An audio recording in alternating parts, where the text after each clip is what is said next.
No teine katse veel siis teise plokiga. Ühe nööri tõstsime juba puruks. See nagu tundub, et ei liigutanud teda, nii et vaatame, mis see teeb. Aga praegu proovime mitte tõsta, vaid me proovime teda nii-öelda lükata.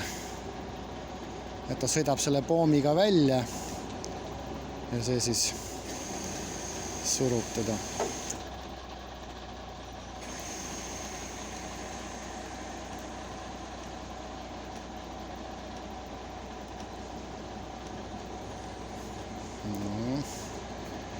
Halvemal juhul läheb see tonnine tropp lihtsalt pooleks.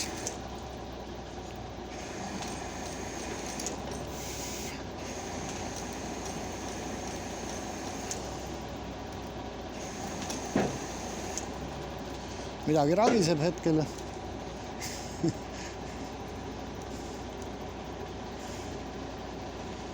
Need.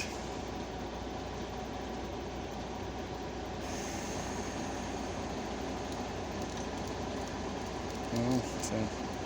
Nöör ragiseb.